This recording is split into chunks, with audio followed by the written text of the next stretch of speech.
Hello there, beautiful. It is Kendra with KendraKWoods.com coming to you with another powerful video full of tips, strategies, exercises to help you become unstuck and unstoppable. So today, I want to talk to you today about forgiveness. Now, a couple of weeks ago, I shared with you some great information and tips around forgiveness as well, but we were talking about forgiveness of self. And today I felt really called to share with you the importance of forgiving others so that you can move forward. And this is work that I actually lead my clients through as we work together. I work with them on forgiveness work. Of course, forgiveness of self, but also forgiveness of others. And that's what I want to talk to you about today. So first of all, you probably already know this, but it bears repeating. Forgiveness has nothing to do with the person that has caused you the pain or the trauma or the hurt, and everything to do with you. Okay. Now I know it can be very easy in our human ways to look at the other person and want to, give it all to them, right? And think that, well, if I forgive, then that means I'm letting them off the hook, right? If I forgive, that means that I am letting them know that it's okay. And what I want to share with you today is that that is not forgiveness, right? I don't necessarily believe in this whole idea of forgive or forget, right? Because the thing is that you're never going to forget. You're always going to remember, right? It's always going to be, a memory that's in your mind. But what I want to share with you today is not necessarily about, trying to force yourself to forget it, but really taking the steps to give yourself permission to forgive, right? To acknowledge that, yes, this happened. It wasn't right. It didn't feel good. They were wrong, all the things that you want to say, but then acknowledging and accepting that, okay, you know what, it happened. It happened. I cannot go back in the past and change it. That's how we get ourselves to a state of feeling anxious and frustrated. It's because we're focused on the past and we're really upset because we can't change it. And so then we create all of these emotions inside of ourselves that don't feel good, right? And so this forgiveness that I want to talk to you today is about, it's about acceptance. It's not about saying that it was right? It's not about saying that it was anything, really. You don't have to attach any meaning to this.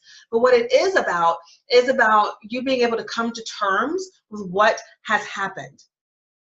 All right, because when you're able to do that, you are giving yourself a beautiful gift of being able to release that heavy energy, to release the energy that has been holding you back from getting where you want to go, right? A lot of the times we think we can just, well, I just won't think about it anymore, and I'm just going to plunge forward, and we kind of just want to ignore this over here. And I'm not a fan for that, because the things that you ignore are going to find ways to seep through the cracks, right? They're going to find ways to seep in and sabotage your efforts. And so it's always best to address things, to look them straight on, to get yourself to a place where you can accept what has happened, and where you can lovingly give yourself permission to release it. All right. So forgiveness is so powerful, and it has been shown in many studies that when you practice forgiveness, you are actually encouraging your emotional healing, you are improving your physical health, and you're improving your mental health. Right? Now, these are all things that they're not tangible, but they're things that you feel. Right? When you forgive others, you are starting that process of emotional healing. And you can feel that. And sometimes it feels a little messy, right? Sometimes it feels, a little chaotic, but it's because you're doing the work. Your physical health, right? You're going to be focusing that energy not on this person that's done you wrong, but on now taking care of yourself and doing the things that are going to help you feel better.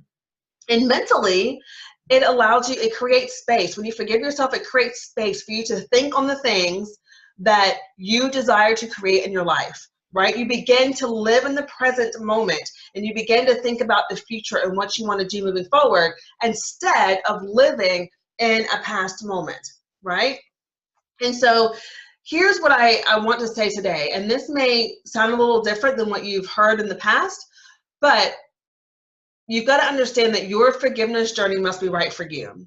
So I know we've heard a lot about forgiveness. You got to forgive, do this, do that. But here's the thing. Everybody's at a different level when it comes to their forgiveness journey. Some of you are still, piping mad, right? And upset and irritated by the things that have happened. And some of you are at a place where you're like, you know what? I am so over being mad about this. I'm so over, allowing this to take up any more of my energy. I'm ready to release it and let it go. And no matter where you are in the process, it's absolutely perfect. It's absolutely perfect. You're not wrong for where you are. So what I want to share with you today is an exercise that I want you to do regardless. And you could do this whether you're still at that space where you're upset and you're so angry and you're still kind of processing the emotions, or you've already processed the emotions and you're ready to release this stuff and let it go. This exercise that I'm going to share with you will benefit you regardless of where you are. All right? Because again, it's about acknowledging. It's about acknowledgement, right? It's about shining a light, in this area in your life.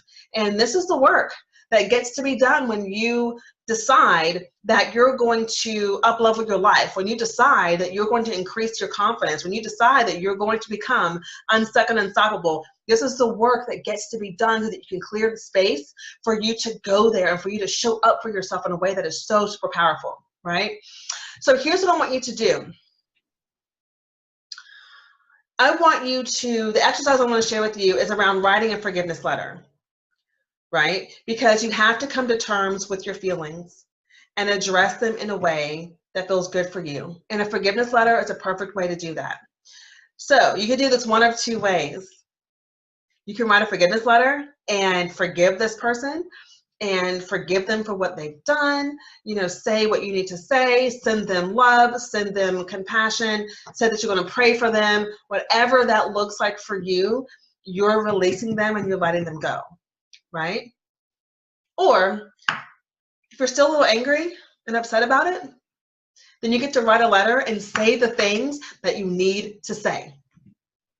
Okay? This is not about trying to make yourself feel bad or wrong. This is about giving yourself permission to let out of you any anger or frustration or words that you need to get out of you. Don't keep them inside. Don't keep it all bottled up and think, well, I can't, let these emotions or feelings out because it's not the right thing to do. The right thing to do is to release it. You have to release it. That is part of the work of forgiving. And so in this instance, you would write a letter to this person as if they were sitting in front of you. And you will say the things that you feel that are coming through you, that you would say to them if they were in front of you and they were all ears and listening to you, right? You write the letter from that perspective, okay? And maybe you even do this as a twofold thing and you do both. Maybe you write a forgiveness letter and you just say what you need to say, you get the words out, you just say what comes to you that is frustrated and angry, and you get it out, right? And then in your next session with this, you sit down and you write a letter stating that you forgive them. And that while you don't agree with what they did, you understand that they were only operating with what they knew, and you can give them some compassion, you can send them some love and light, and you can release them, right? So you can do both of these. But this work is so important, and it seems really simple. And it's these simple practices that a lot of people kind of gloss over and say, oh, well, I need to do that. The thing is that you can't skip the steps. This is all a part of the journey. And skipping the steps is not going to serve you in creating the best version of yourself that you really want to create, right? So practice this, write your letters, do the work, sit with the feelings, say the things that you need to say, put it all out there and release yourself and move that energy through you, and it will serve you. And listen, you may need to do this more than once, right? I've written many forgiveness letters to the same person, right? Because as you go on this journey, there may be something else that comes up that has triggered you that you didn't realize before, and all right, I got to go back and I need to work through this, right? This is what we get to do when we make the decision to be the best versions of ourselves. We get to do this amazing work that's going to propel us forward each and every time. All right. So as always, I hope that this was able to serve you. I do want to hear from you. Let me know in the comments. Send me an email at kendra@kendrakawoods.com and let me know what you think. Let me know what came up for you. Let me know if you've done this before, and and how it has helped you. Share it with me. I would love, love, love to know. All right. And if you desire support around becoming unstuck and unstoppable, around, moving through your limiting beliefs, around increasing your confidence and your self-worth and really stepping into your power, then that is what I'm here for. So I invite you to book a 60-minute complimentary mindset consultation with me. In this call, I will help you get clear on your goals. I will help you get really clear on what it is that is standing in your way, because a lot of the times it is not the surface level thing that you think is standing in your way. It's something deeper, and I will help you get to that deeper root of it so that you can clear it. And then I will also share with you what it would look like if you and I were to work together, and should you take that route, you'll have all that information. But it's 60 minutes. It's a 60-minute consultation, and you will gain a massive value after this call. You will gain so much clarity after this call, so I invite you to book it in. And if you're not a member of my free Facebook group online called Unstuck and Unstoppable Lady Boss, I invite you to come join us. We are a community of a little over 200 women, and in this space, I have created a sacred, safe space for women to show up, to be heard, and to be seen. I share daily inspiration and encouragement. I share strategies. I do trainings in the group. Anytime I do a live workshop, like I did a couple of weeks ago, I live stream the workshop into my group so that they get access to it. And it's just a lot of fun to be in there. I show up in there on Facebook Live and to share a part of my journey and my life, and I share strategies and tips to move your life forward. All right, so I'll leave that linked in the comments and in this email as well if you're watching this in an email, okay? All right, well, thank you so much for being here with me, for tuning in. I cannot wait to hear from you, and until next time, have a fabulous day, okay? Bye.